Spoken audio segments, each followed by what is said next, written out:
Hi everyone, thank you all for being here. My name is Annabelle. I'm part of the Girls in STEM Society at the Cambridge University with all the other guests here that you see in the YouTube live.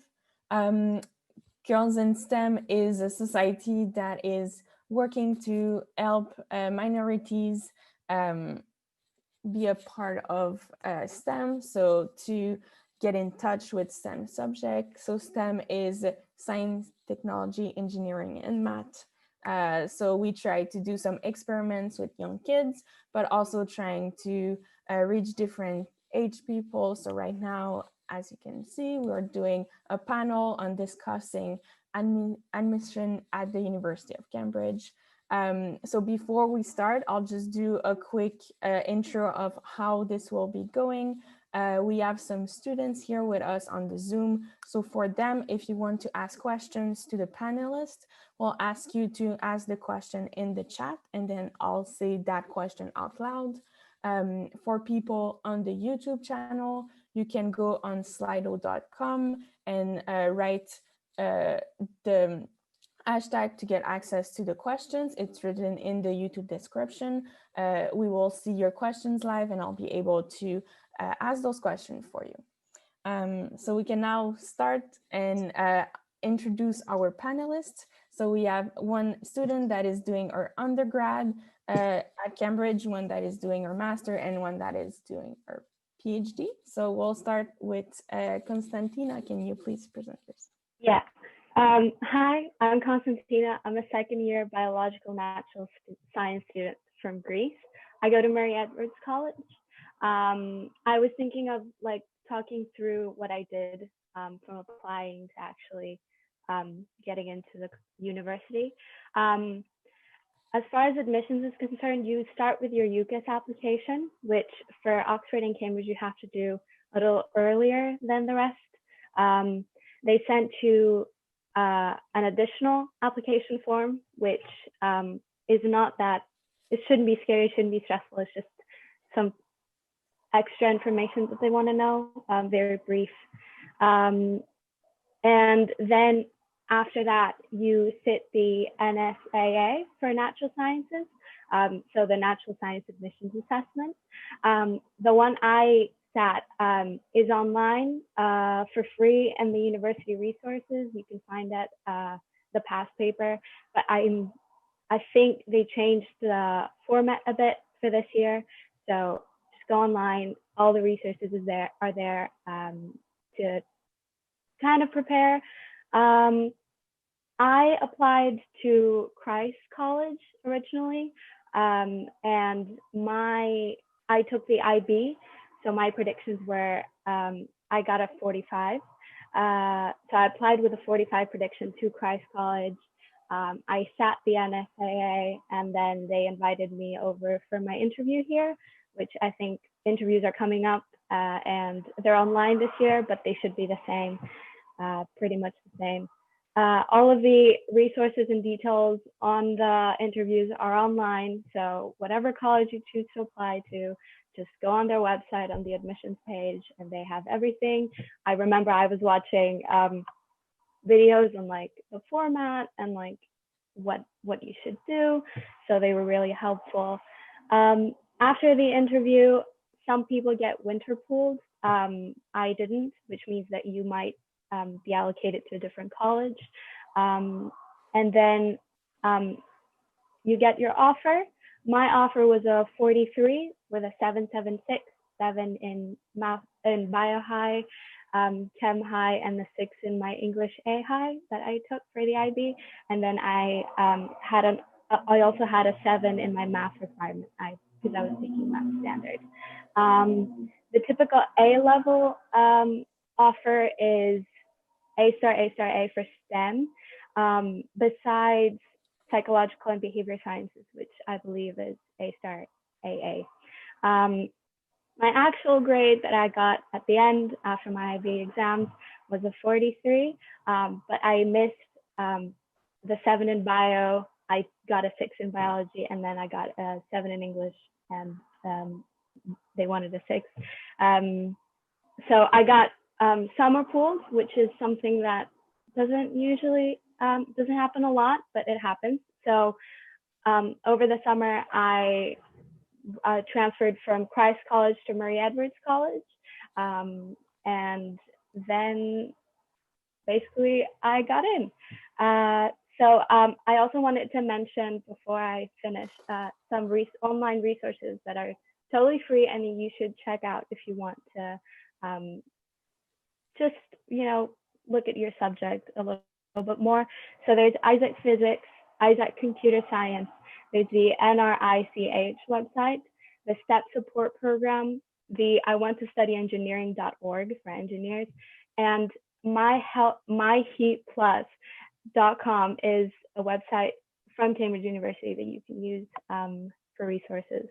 And I would say everyone's super friendly. If you have a question, email them. They're here to help you, and good luck on your admission.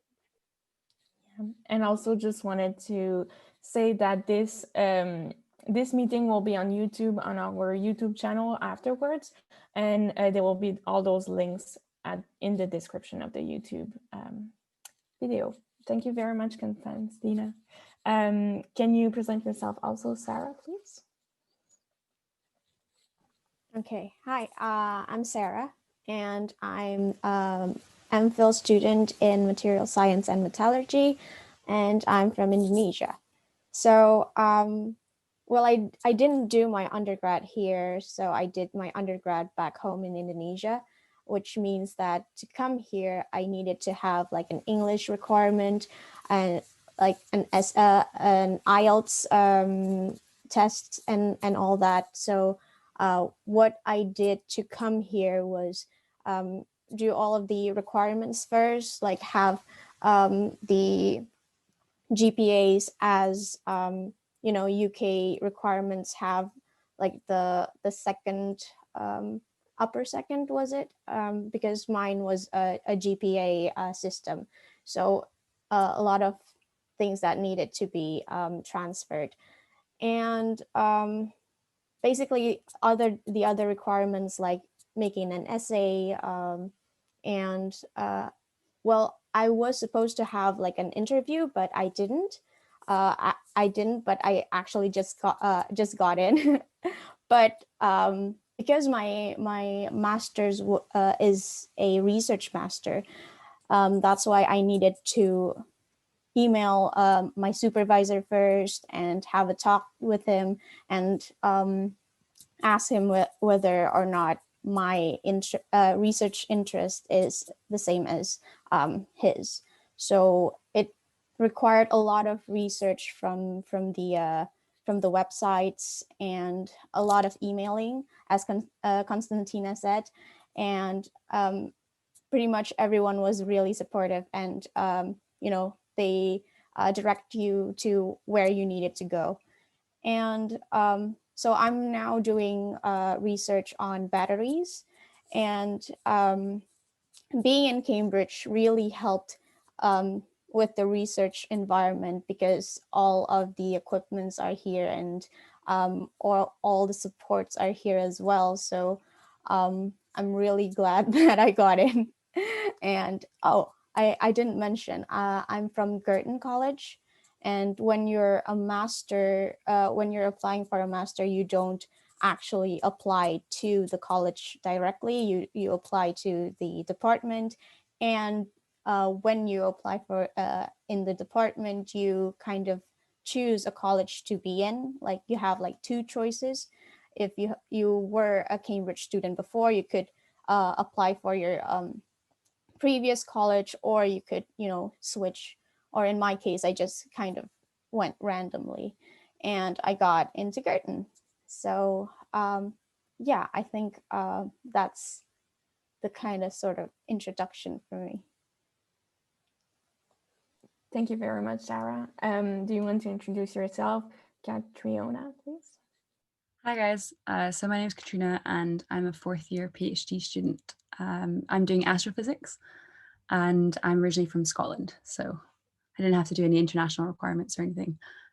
So what I work on is I'm trying to find planets outside the solar system. And it's actually really cool work. Like I really enjoy what I do, and I get to go out to Chile and like look at our telescopes and stuff. So if anyone's interested in astronomy, then hit me up. But my path's quite long at this stage. So I actually came to Cambridge in 2012 as an undergrad. So I came to do the natural sciences degree. Quite similar to Constantina, I applied to Pembroke College, but slightly differently, I got winter pooled. So I came for interviews in December, like kind of the early cycle, and then I got pulled over Christmas and came back for interviews in January at Murray Edwards College. So I ended up at Murray Edwards College, loved it, big fan. I started the natural sciences course, which is quite general, and then I focused on physics as I went through. And the natural sciences tripos is quite unique, I think, in a way, because you do this like 3+1. So you can do a master's kind of inclusive in that, and you don't have to like leave and reapply. So I stayed on for the master's year.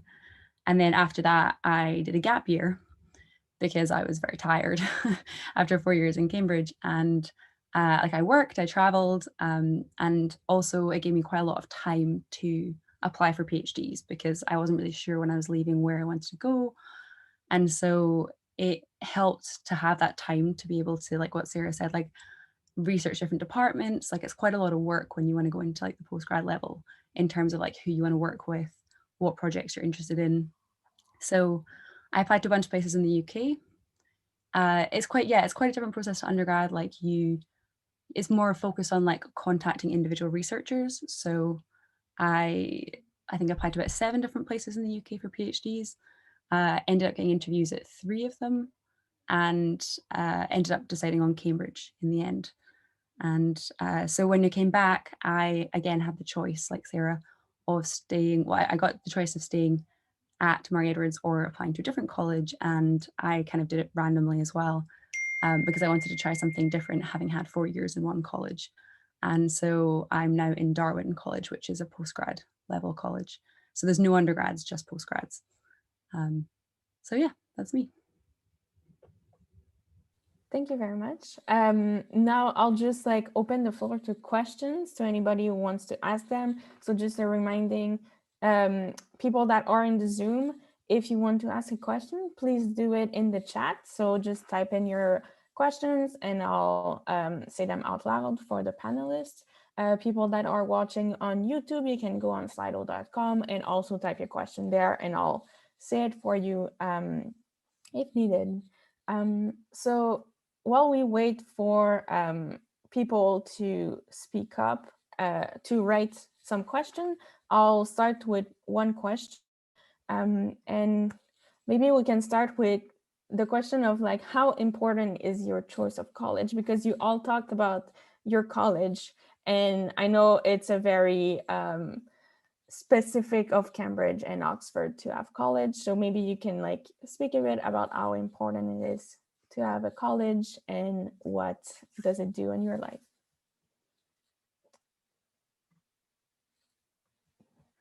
I don't know who wants to start. Any one of you three can go ahead. I can start. So I would say the choice of college is not that important. Everyone sees the same lectures and sits the same exam at the end. So it has nothing to do with the academics besides organizing your supervisions. The colleges are basically where you stay, where you live, where you eat. And there are events that are organized by specific colleges.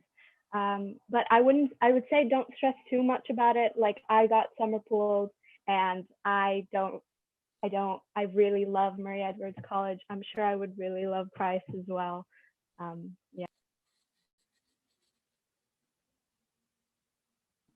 Yeah, I think I agree with that like entirely. I think it's weird, like college life is so central to your experience in Cambridge, but like the college itself, I think really isn't important. Like I think that like yeah, I applied to Pembroke, ended up in Murray Edwards, and then for my postgrad I'm in Darwin, and I think I think you end up where you're meant to be. You know, I think like the original college Pembroke that I applied to, like I had friends there, and actually the environment in college was a lot more intense. It seemed quite stressful during exams. Like, I actually think it wasn't an environment that I would have enjoyed. Whereas Murray Edwards I found to be like a very welcoming, warm environment, and especially like being surrounded by women. And that isn't something that I would have originally applied to. So I think like it is important, but like maybe not in the way you think it will be when you apply. So I would say like, yeah, if you end up getting pulled or you're not sure what you're applying to, like I really don't think it matters too much. Like you're gonna have a great time at any college. And so yeah, I don't think don't stress about it too much. Yeah, I think I'm kind of the same with the others, and at first I didn't really know what a college is. I mean, like I don't have any idea what why they asked me to choose a college in the first place, because we don't have such things back home.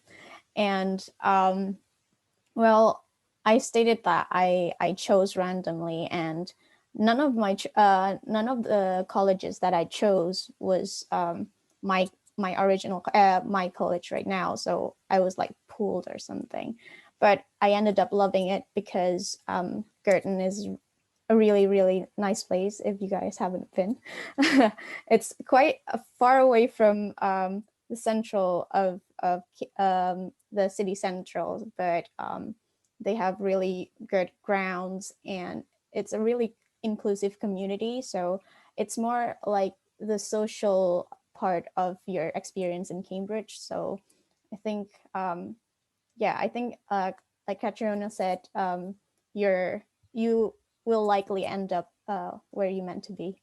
So yeah. Great, thank you all. I have a question now from the public here. So do you have any advice on preparing for undergraduate interviews?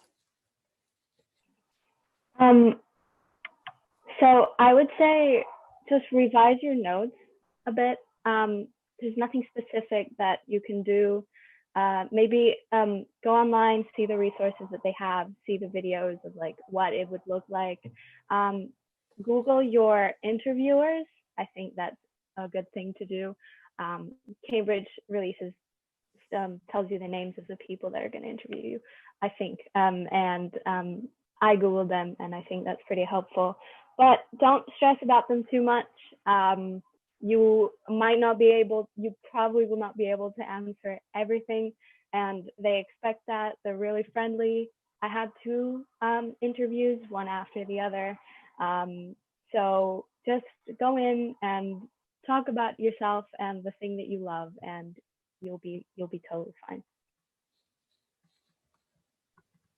Yeah, I think for me, like I would say the same thing, but I think the only thing I would add to that is I think actually for me, more importantly, I think it is staying calm around doing an interview. Like if you can, I don't know, if you can have like someone in your family or someone in your school do maybe like a mock interview with you. Because I think something like that would really help. Like I just found it like I hadn't had interviews before, and I went into an interview and was like, oh gosh, like panicked, just because I didn't know what to expect. And so I think just keeping in mind like it doesn't really matter. Like it is I mean, I know it feels like it matters, but like all they want to see is like you and how you think, and that you're excited to be there and you want to be there. And that will come through if you can kind of stay calm, listen to the questions, and like be okay with not answering everything, because like they're not trying to see that you answer everything correctly. They just want to sort of see how you react and see what you'd be like when you're studying there. So yeah, and I also, so having 2 interviews at different colleges, it was quite different. Like I got, for natural sciences, because it's kind of all science, I got, I think, a chemistry and a physics interview at one college, and like I think like a material science and a physics interview at a different college. So they are really not expecting, like they're not expecting you're going to know everything, because usually you're going there wanting to study physics or chemistry or one of those. So I think, yeah, like reading over your notes is good. Like make sure you know kind of what the recent stuff you've been doing in classes, because that's probably what they'll ask you questions from. But I think just staying calm, processing, and like taking your time with it. Oh, and I wanted to add, they want to see the way you think. So when you answer a question, don't keep it in your head. Just like talk through everything that's going on in your head, just so they know, like, because that's what they want. They don't want an answer. They want to see the way you process information and if they can work with you in supervision or during your time in Cambridge. So just whatever it is in your head, even if you think it's too basic or silly, just say it, and they want to hear that. So yeah. Yeah, and like Alexa said in the chat, be passionate about your subject. I think this is a very important thing that the interviews will want to see, that you really want to do this thing. An other question we can ask in the same kind of subject is like, what do you wish you had known before starting your application and your interview?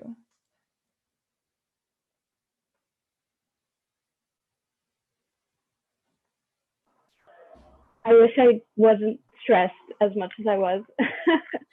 just I wanted to know if I could go back, I would tell myself, like, everyone is super friendly and everyone wants to help you and they're understanding. So just take a breath and don't stress too much. Yeah, I think I wish I hadn't put so much pressure on myself. Definitely for the undergrad level. Like I think, like I remember, like you staying. Well, what usually happens, I don't think it will happen this year, but what usually happens is like you would go and stay in college the night before, get up, have your interview, or at least that was what happened for me. And I think like I was like up late looking over my personal statement the night before because I was like, oh gosh, they can ask me anything about this book that I put down. And like in reality, they're not going to like ask you everything that's on your statement. Like they don't have time for that. And so I think I wish I'd just like kind of been like just taking the pressure off a little bit and relaxed, because I think that's when you perform the best.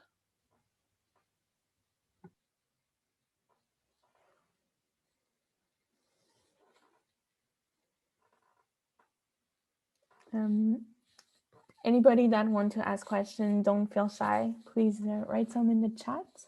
And in the meantime, I can ask, like, what sort of extracurricular things can we do here in Cambridge?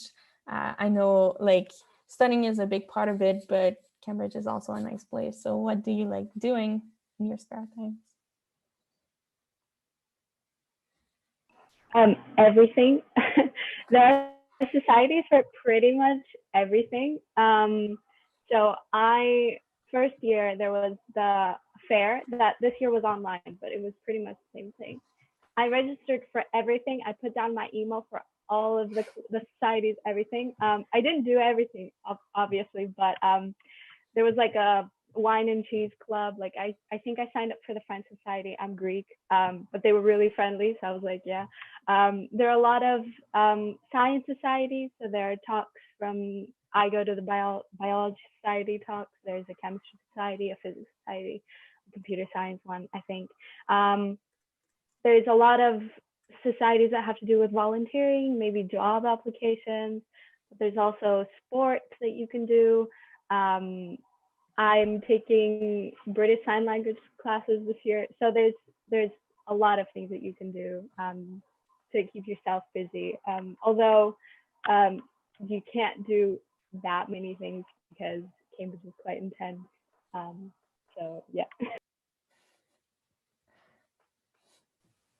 Well, yeah, I mean, like Constantina said, the societies like range a lot from just like being sports, and you have like societies that are more about board games or like specific cards and things like that that you thought would never be a society, but there is something for everyone here. And so one of the societies that I'm in is this one, uh, Girls in STEM, and I also joined like a program from the Cambridge Hub called Engage for Change. It's more about sustainability and stuff like that. So you can find anything that you are interested in, you can find a group of people that have the same interests as yours, and you could build friendships there. And it's pretty fun because everyone is, you know, there for the same reasons that you are. So it's pretty fun to connect in that way. So it kind of gives you another color to your experience here. Yeah, I think mine have been a bit more like left field. So I play tennis for the university. Not in the first team or anything, but well, this year's a bit hard with COVID and everything, but I'm the captain for the third team this year. So I've been doing a lot of tennis. Like there's every sport you can think of, like anything you want to do. And a lot of those are for beginners. So they do things like between fives and even like in tennis, they have like real tennis, which is like the one that like Henry VIII would have played with like wooden rackets and things. But they don't expect you to have any prior experience in. But actually one of like my favorite things in Cambridge has been, so they have this thing at the end of the year called May Week, which is when everyone finishes exams, and then most of the colleges will do an event. Sometimes, most of the time it's a ball, but sometimes they have like June events or garden parties. And so I got to, when I was at Murray Edwards, be involved with planning their garden party, which is an event they do every year for about 1,000 people. And then when I was at Darwin, I organized their May Ball a few years ago. And that's, I don't know, it's just really fun. I really like event planning stuff. So if you want a bit more experience, like planning like large scale events, they also have things like that available. I just wanted to add, there are a lot of art societies as well. So the ADC Theatre stages a lot of performances, and there's basically things for everyone: writing, singing, anything. Thank you all. I have a question from Slido, so from people watching the YouTube. And the question is, I'm not a very outspoken person, but enjoy working on science problems with nobody around. Can I still make it to Cambridge, or is it not a place for me?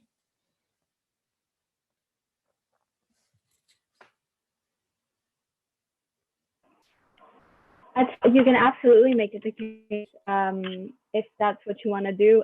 People here are so nice and friendly. They don't, at least in Murray Edwards College, they don't really, they're understanding, and they will try to accommodate you even if you feel like you're not the most outspoken person. They will help you grow and cultivate your knowledge on the subject.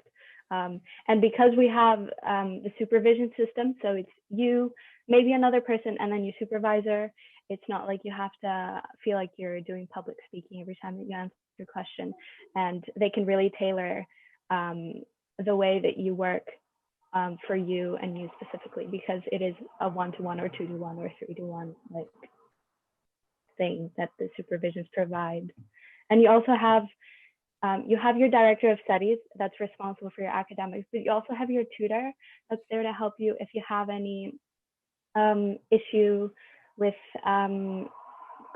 accommodation or like mental health or anything. So you can refer to them, and they're going to give you resources to help you. So what I'm saying is, like, if you want to apply, do, and people will help you get the best education that you can for you specifically. Yeah, I'd also say that Cambridge is a place that I think really values lots of different working styles. Like I think it is a place where, you know, they want you to flourish, they want you to thrive. And so if you work better alone, like you prepare, I mean, you work on problems, you know, for the week before you have a supervision. And then in the supervision, yeah, it'll be like you, maybe like 1 or 2 other people. So they are small groups. And so, but usually they don't, you know, you wouldn't be forced to speak up. You can kind of volunteer yourself to speak if you want to. But in terms of like working things out, you've done that beforehand. And so you can kind of work in the way that maybe it works better for you if that's with other people or if that's alone. But yeah, Cambridge is definitely a place where I think they encourage people to work in different styles because they know that, you know, everyone is different. Yeah, I think the one-on-one experience in Cambridge is really, you know,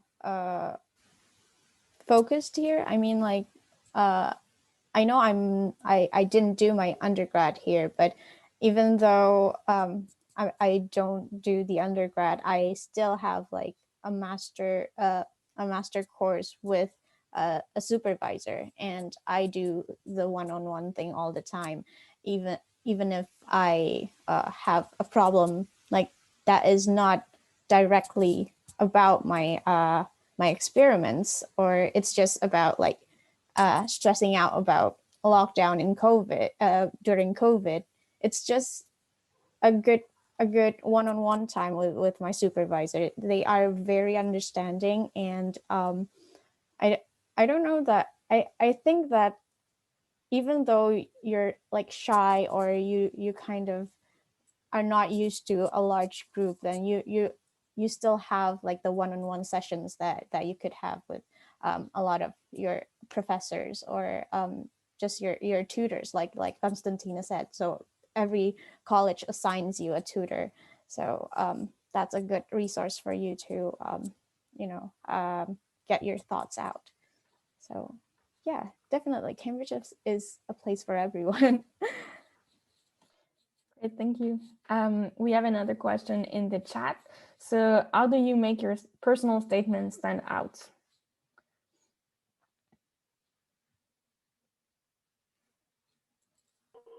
I don't know about specifics, but I think what they're looking for is a personal statement that is to the point, tells them what you're doing, why you love your subject, why you think you'd be a good match for the university. And also, like, so what I did was I mentioned my academics and everything that I had accomplished related to my subject.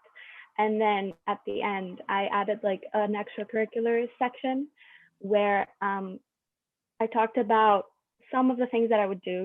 You obviously can't put everything on there, but the ones that I felt like developed my character the most. So I would add that, and then I would explain what I gained from every single one of them individually. So I would be like, well, I went to and I public speaking, or like explain everything, because they want to see you, what you've done, and how that has helped you become the person that you are, and how that person's going to flourish in Cambridge. So that's what I would suggest. Yeah, definitely. I mean, I also did kind of the similar thing. Did a bit about my academic background and accomplishments throughout the academic, my undergrad, and then afterwards I explained about other things, which in my case were my working experience, my voluntary experience, and things like that I wanted them to know. And you kind of have to balance between how many things you want to mention, and then how deep you're going to explain it. So be sure to pick those kinds of experiences that, like Constantina said, defines who you are, and makes the most sense to where you want to go as well. So I think, yeah, you kind of have to pick within the things that you have done to highlight to them. Yeah, I think both Constantina and Sarah explain that better than I can. But yeah, I think they just want to see you. Like they want to, like, when you're mentioning things in your personal statement, like what does it say about you? What has it like helped you develop? And I think like, I don't know, I'm also like in the stage of applying for postdocs now. So like the next stage, which is horrifying. But I think something that like I didn't think about as much when I was younger, but I'm like more aware of now, is like, I think it's a balance between like, why should they choose you? Like, you know, you've got all these skills, you've got all this experience, you've got these grades, but also like why you should choose them. Like, you know, I mean, you could apply to any university in the country, right? Like what is it about Cambridge that really like makes you want to go there? What do they have to offer? What in their department, like what you know, societies and stuff do they have that you would want to join? Obviously I'm a little bit more detached from the personal statement applying for undergrad side of things now, but I do think that's important because I think they want to know that like you really thought about this and you do really want to go there. Very good advice. Thanks.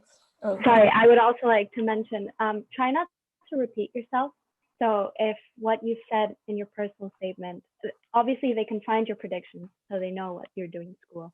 But also for the additional application form for the undergrad, if you said something in your personal statement, try to say something else in your in the additional form, because they just want a more holistic view of who you are. They don't want for you to reiterate your personal statement. They've read that. They just want something extra.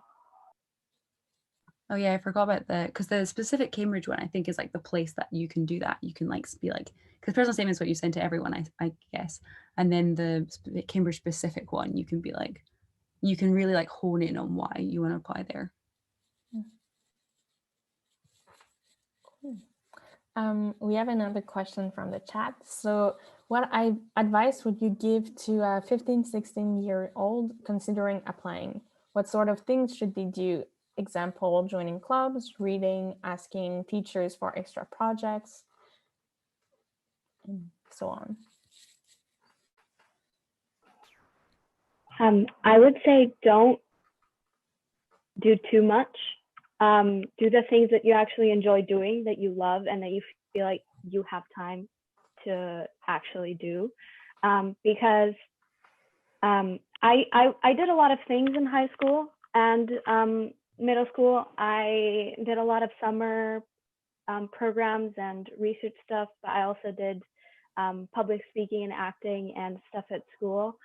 However, I never felt like I was doing too much. So if you ever feel like you're doing too much, maybe take a step down, because it's more important that you do what you love and that you do it well than doing a billion things at the same time and not excelling it. Well, it's better to do something well than to do a couple of things without being able to devote the time that you need for them. So I would say just pursue your passions, but don't feel like you have to overwork or overload your schedule with stuff just because someone said that the more you have, the merrier. Yeah, I also think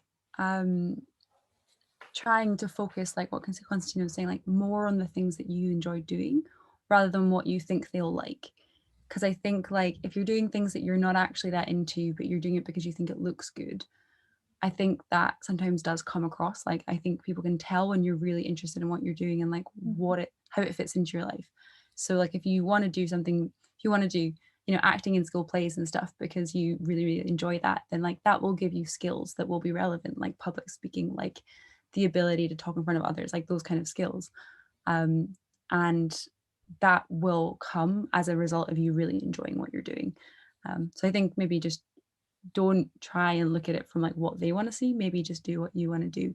And like readings, like if you want to study your subject because you're passionate about it, then reading around your subject is what you know, I think figuring out if that's actually something you're interested in pursuing long term, and that kind of comes as a result, like you have done that reading because you're interested in your subject versus like, oh, I should do this reading because they think that that's an important book to read.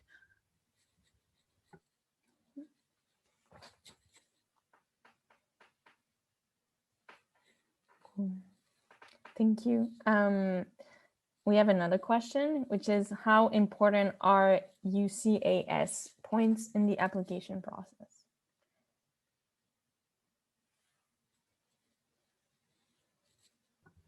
I think, oh, sorry, I was interrupting. I think, I don't think they're incredibly important. I think they're kind of a threshold thing with Cambridge. I don't know for sure, but I mean, I came from the Scottish system, which has slightly different UCAS points to the English system as well.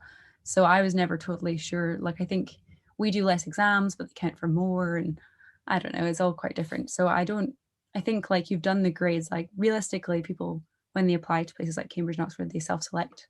And so people apply who have good grades. And so I think most people have the required UCAS points to apply. So I don't personally think they're too important, but I don't know what anyone else thinks. I'm not really sure what UCAS points are. If they're the grades, then or the predictions, I would say they're just like a first like way for them to see if you would be a good applicant for the specific college. Like it's not that important. I think the interview is definitely more important because they get to see you, they get to interact with you. So I wouldn't say they're that important. Yeah, I don't I don't particularly know either about those things, so I can't really help there. It's all good. Thank you for your I answer. just wanna say- Oh, go ahead. Sorry, just a point on the previous question for the extracurricular things. So I would, there are some, at least in Greece, there are some national exams for like biology and chemistry and physics and stuff. So I would say if there are these exams for your country, consider like signing up for them because you don't really have to prepare that much and you can just show up one day. And if you don't do that well, you can not include it. But if you do well, then you can include it in the application. I think that's something that doesn't really require that much time. So you can look into that if you want. I was just going to add a point onto the UCAS point thing, trying to trudge back in my memories of this stuff. But I think the only thing that I could see it mattering slightly more if you're concerned about it, like if you're concerned that maybe you didn't get grade before that maybe you think you would need. At Cambridge specifically, I know like they interview a lot of their applicants, whereas I know that, or at least from in the past, I remember Oxford interviews less but takes more of the people they interview. So if you think that like maybe you don't have the grades but you really are passionate about it and you think that like you'd come across really well in an interview, then actually maybe that's something you take into account with the places you apply to, is like the places that maybe interview more. Because I do think that Cambridge interviews more of the applicants but take less, and Oxford interviews less but takes more, if that makes sense. Thank you. I would ask another question, and it would be like, what should I expect starting at Cambridge?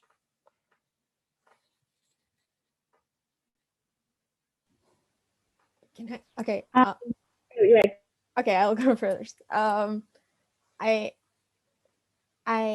I expected when I was going to Cambridge didn't happen like at all.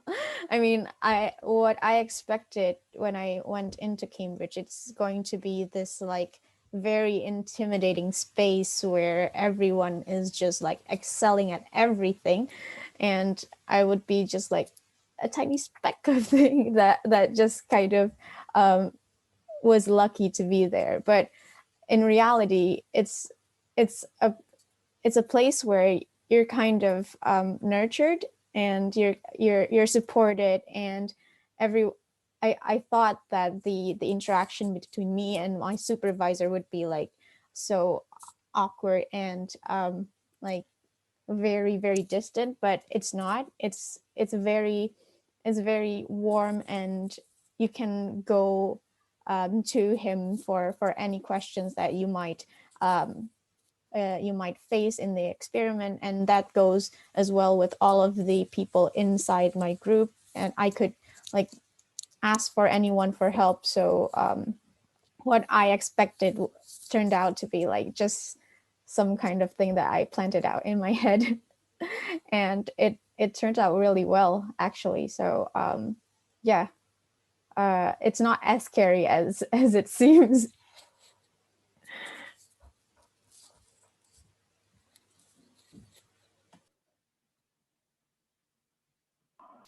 Yeah, I would second that. I think everyone's really lovely here. If you are coming to Cambridge at some point, join the group chat.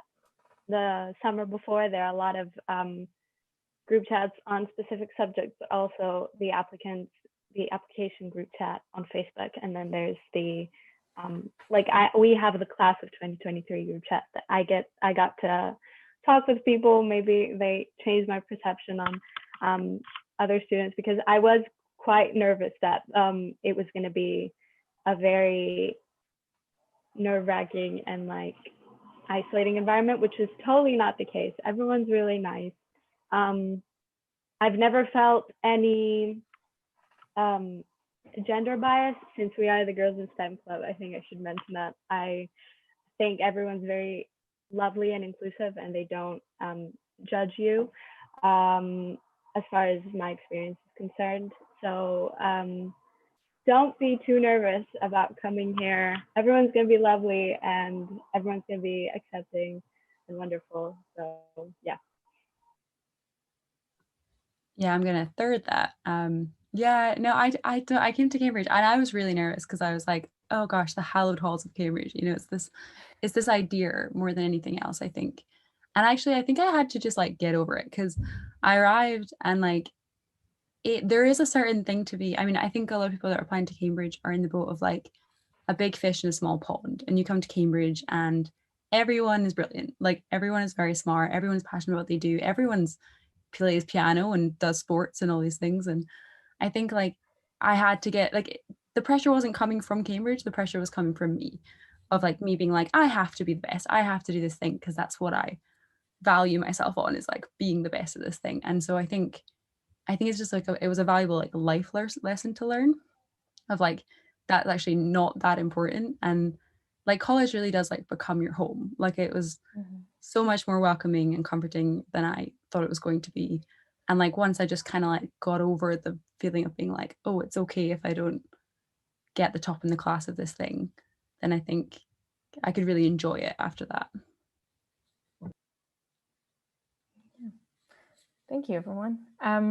Also, a more personal question, maybe. How did you decide on your subject so that it can maybe help some other people decide on theirs?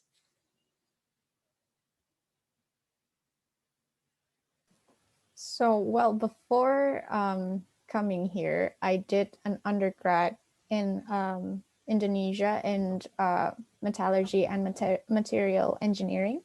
So the way I decided that I wanted to go that route, because we don't have like the natural science route like here, so we had to like already decide from the get-go. And what I did was I actually had a chat with my dad. I had a chat with my dad, and I told him that I like this, and this, and what would you recommend? I mean, since he is like he's in mechanical engineering himself, so I think he might know better than I do about all of the choices that are there for me. And I was like saying to him that I like chemistry, I like physics, and then I like this topic and that topic. And he was like, oh, I think you should try material science, and I'll give you like a book of things that they do, and you tell me if you like it. So that it kind of goes from there. So yeah, I talked to my dad about it, basically.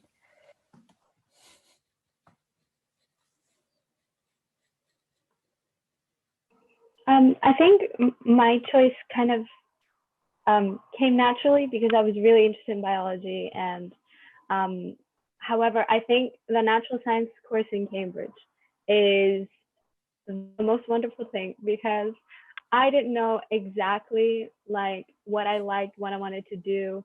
And because it's a broad course and you can choose like from a list of courses for your first year and second year, and I think there's some choice. There is a choice in the third year as well. So I came into Cambridge liking biology, but also liking some chemistry. And in my first year, I took biology of cells, chemistry, and material science, and then my biological math, whatever, for my math. So I got to see material science as well as chemistry, as well as biology, and I got to really do what I really liked, even if I'm not going to pursue like material science in the future. I think Cambridge is really great, especially the natural science course. So you can see a lot of choices, even if you don't know exactly what you want to do going in. You can switch around a lot and like check out different things. And also, before you apply, check the online resources. There are a lot of things that are subject specific to see if you like that. And yeah, that's pretty much it. Yeah, I think my parents were quite, I don't know, I like both my parents were kind of STEM field people. And so like I knew, like I just knew more about that kind of growing up, I think. And both of them like were quite into things like they would have like Brian Cox on or like Sky at Night, like those kind of things. So like I thought like when I was in school, I wasn't sure what I wanted to do, but I was like, I know I find like astronomy interesting. Like I know that's something I could be interested in doing, and I liked physics. And then like, yeah, the natural science course is super broad, which I think helped as well, because I like going into like my last couple of years of school, I had like such a weird combination of subjects because I was like, oh, I really like French and art and and all these things. So like I think it was really helpful having that kind of easing into like figuring out what I wanted to do. But then actually in Cambridge, so like there's the natural sciences course, and you can branch off at different points. So they have like you can branch off to chemical engineering, you can branch off to astronomy, sorry. And that's actually taught by a different department, which is the Institute of Astronomy, and it's much more maths based. And actually, I was like pretty intimidated by doing that because it was like very heavy, like fluid mechanics maths. And I just was like, oh, I don't know if that's for me. Like it seemed very intense. So I stayed with a physics course, and they don't have as many astro options on that course. So when I was going through, I was like, oh, maybe that wasn't what I wanted to do. Like, I'm not sure. And then in the master's year, the fourth year, there's loads of these like minor options. And so I got to do like exoplanets. I got to do formation and structure of the universe. I got to do astrophysical fluid dynamics. I got to do all this really cool stuff. And I was like, oh yeah, no, that's what I want to do. And it was funny because like my marks went from like to like way up when I actually did something I enjoyed doing. And so I think I think it's a little bit of a myth when people are like, oh, at 4 years old, I opened a book and I realized that I have this passion for whatever. And I think it's like a continual process. Like I think you kind of assess as you go, like maybe you'll start doing chemistry and be like, oh, actually, like this part of this is something I find way more interesting, and you'll end up in chemical engineering. Or I think that's the path at least a lot of people I know have gone down. Thank you. Don't forget, everybody, to put questions in the chat if you have some. I'll go back to a question for the interviews and the application. So in your opinion, how important is it to prepare for interviews as compared to preparing and writing up the formal application?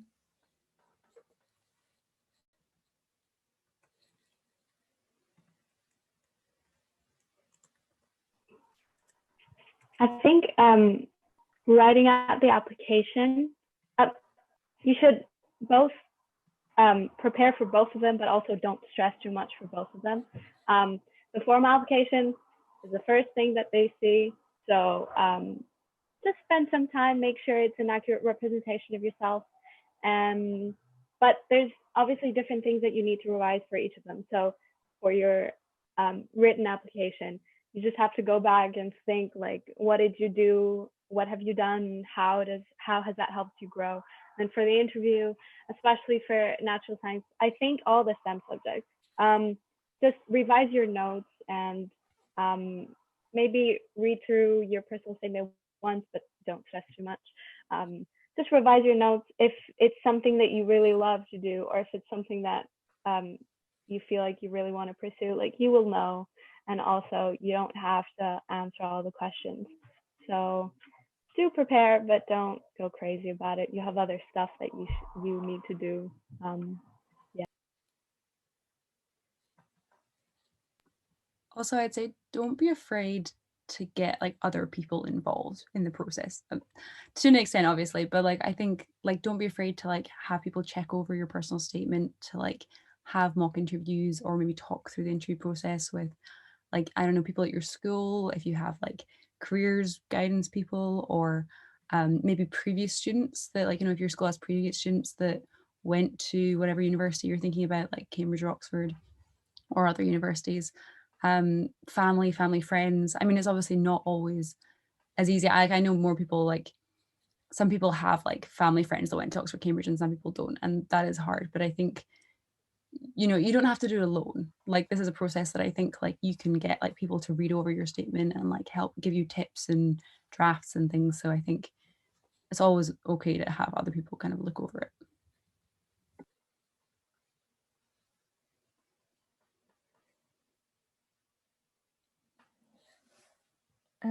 Yeah, so thank you so much. I'll let like a couple minutes, well, a minute or two for people to ask some other questions. In the meantime, I'll just say that I had a suggestion from somebody else about a link called projectaccess.org. It's a totally free of charge mentorship program where people who graduated from top four universities help with the application process. So we'll also put that link in the YouTube description, and I can put it in the chat now if you want, just like a heads up if you are looking for more links. And I think that's it. We don't have any more questions to ask. I just want to thanks a lot all the panelists of today. It was a very helpful event, I think. And yeah, if you have other questions, you can always contact us. And I hope we'll see you at other events. You can always go and check us out on the Facebook. It's called Girls in STEM, so you can find us on Facebook, and we'll post our next events there. So thank you so much, everyone. And yeah.